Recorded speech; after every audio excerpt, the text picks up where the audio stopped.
पिछले 2-3 सालों से देखा गया है कि ठंड के सीजन में खासकर डीआरडीओ सुपर एक्टिव होता है और एक के बाद एक कई सारी मिसाइलों के परीक्षण करता है।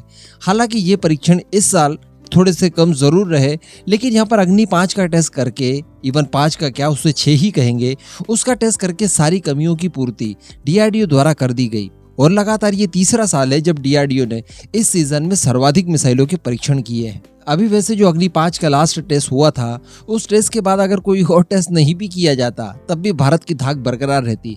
लेकिन ऐसा नहीं हो सकता कि नया साल आ रहा है और उसके उपलक्ष्य में डीआरडीओ कोई मिसाइल परीक्षण ना करे। इवन आप ये कह दीजिए कि पूरी दुनिया से पहले इस बार न्यू ईयर धमाके करने जा रहा है हमारा डीआरडीओ। जी हाँ, नए साल को वेलकम और पुराने साल को गुड बाय किस तरह से डीआरडीओ कहेगा, चलिए आगे वीडियो में जानते हैं। आप बस वीडियो को एकदम एंड तक देखते हुए डीआरडीओ के लिए जय हिंद जरूर लिख दीजिएगा।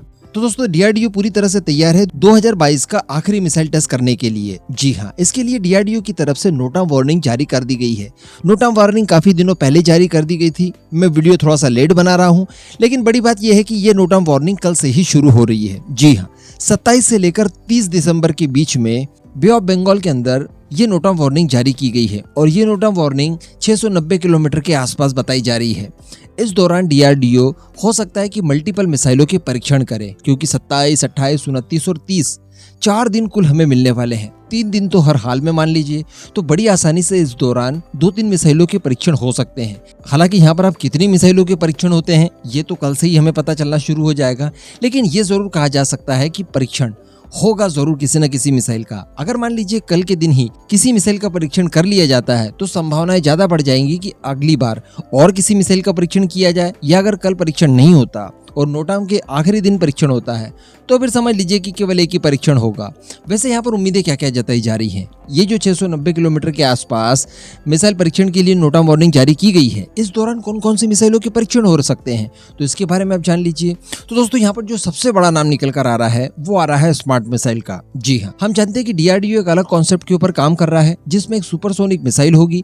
उस मिसाइल के पेलोड के सेक्शन में हम लोग इंटीग्रेट करेंगे एक लाइट वेट का टॉर्पीडो और उसके बाद इस मिसाइल को फायर किया जाएगा। ये मिसाइल अपनी फुल रेंज तक जाकर जहां पर वॉरहेड इसे डिलीवर करना है वहां पर ये डिलीवर कर देगी अपना टॉर्पीडो। उसके बाद टॉर्पीडो एक्टिव होकर अपने डेजिग्नेशन के ऊपर या फिर अपने लक्ष्य के ऊपर प्रहार करने के लिए पूरी तरह से तैयार होगा। तो कहने का मतलब, जो टॉर्पीडोज की रेंज कम होती है उस रेंज को बढ़ाने के लिए ये बहुत ही अच्छा तरीका हो गया। दूसरी बात, सुपरसोनिक मिसाइल से आप इसे लॉन्च करवा रहे हैं तो बीच में कोई इसे रोक भी नहीं पाएगा, समय भी काफी कम लगेगा।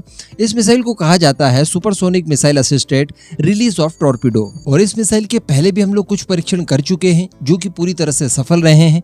इस मिसाइल की जो ओरिजिनली रेंज बताई जाती है वो है 643 किलोमीटर। तो संभवतः इस दौरान इस मिसाइल का परीक्षण किया जा सकता है। हालांकि इसके अलावा भी हमारे पास कई सारे ऑप्शन हैं और कई सारे टेस्ट पेंडिंग पड़े हैं, तो हो सकता है कि उनमें से किसी मिसाइल का परीक्षण हो जाए, जैसे कि ब्रह्मोस ईआर का। ब्रह्मोस ईआर के अलावा इस दौरान हम किसी एयर डिफेंस सिस्टम का भी परीक्षण कर सकते हैं जिसमें XR-SAM का नाम आता है। इसके अलावा हमारी जो बहुप्रतीक्षित मिसाइल है जिसका नाम है रुद्रम 2, उस मिसाइल का परीक्षण भी संभवतः यहाँ पर हो सकता है, क्योंकि उसके परीक्षण भी काफी समय से करने की बात कही जा रही थी, वो पेंडिंग पड़े हैं, तो उसका परीक्षण संभवतः किया जा सकता है। इसके अलावा अस्त्रा मार्क 2, हम जानते हैं कि इसके परीक्षण भी काफी समय से पेंडिंग है, तो हो सकता है कि उसका परीक्षण किया जाए। तो कहने का मतलब, परीक्षण के लिए मिसाइलें हमारे पास कई सारी है। जिस भी मिसाइल का परीक्षण हो जाएगा वो हमारे लिए बुरी बात नहीं होगी। किसी भी मिसाइल का परीक्षण हो, मतलब ये है कि केवल परीक्षण किया जाए, दैट्स इट। वैसे यहाँ पर अगर स्मार्ट मिसाइल का परीक्षण किया जाता है तो ये काफी अच्छी बात है। मैं आपको बता दूं कि इतनी रेंज में दुनिया भर में दूसरी और इस तरह की कोई मिसाइल मौजूद नहीं है। यानी कुछ एक देशों के पास इस तरह की मिसाइलें हैं जरूर, लेकिन इतनी रेंज में किसी के पास नहीं है। और इस समय स्पेशली अगर देखा जाए तो चाइनीज नेवी भारत के लिए काफी बड़ा खतरा बन चुकी है और किसी भी नेवल फ्लीट को डिस्ट्रॉय करने के लिए टॉर्पीडोज बहुत ज्यादा इंपॉर्टेंट होते हैं। उन्हीं के जरिए आप उनके ऊपर सीक्रेटली अटैक करते हैं, तो इस मिसाइल का इंपॉर्टेंस काफी ज्यादा बढ़ जाता है भारतीय नौसेना के लिए। एक सरप्राइज अटैक इसके थ्रू किया जा सकता है, क्योंकि आप काफी दूरी से ही अपने टॉर्पीडो को लॉन्च कर सकेंगे जिसकी भनक आपके दुश्मन को लगेगी ही नहीं। दुश्मन को लगेगा किसी तरह का कोई मिसाइल वगैरह दागा जा रहा है, वो मिसाइल बीच में ही गिर जाएगा, उसके बाद रिलैक्स हो सकता है हमारा दुश्मन, लेकिन उसके बाद ही असली खेल शुरू होता है, क्योंकि उसके बाद टॉर्पीडो एक्टिव होगा और टॉर्पीडो उसके बाद अपने लक्ष्य की तरफ आगे बढ़ेगा। इस मिसाइल के लिए स्पेशली डीआरडीओ द्वारा एक लो वेट का टॉर्पीडो भी तैयार किया जाएगा इसी के साथ साथ अगर सुपरसोनिक मिसाइल की बात की जाए, जो कि इसका सबसे प्रमुख अंग होगा, जो टॉर्पीडो को डिलीवर करेगी, इसके लिए अभी तक काफ़ी सीक्रेसी मेंटेन की गई है। हो सकता है कि नई मिसाइल बनाए या हो सकता है कि जो हमारे पास ब्रह्मोस है हम उसी का इस्तेमाल करें।